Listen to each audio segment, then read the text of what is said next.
वसई नजीकच्या तुंगारेश्वर अभयारण्यात दुर्मिळ अशा उंदीर हरणाचं दर्शन झालं।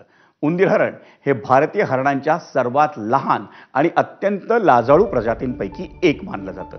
घनदाट जंगलात वास्तव्य करणारा तो निशाचर प्राणी आहे, त्यामुळे उंदीर हरणाचं दर्शन अत्यंत दुर्मिळ मानलं जातं। विवेक PARC फाउंडेशनच्या वन्यजीव संशोधन विभागानं तुंगारेश्वर वन्यजीव अभयारण्यात दुर्मिळ अशा उंदीर हरण या प्रजातीची नोंद केली।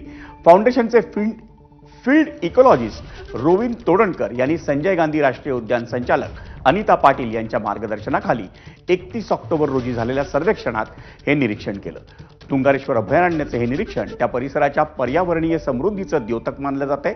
या अभयारण्यात अनेक संवेदनशील प्रजातींसाठी योग्य अधिवास उपलब्ध असल्याचं त्यातून दिसून येतंय।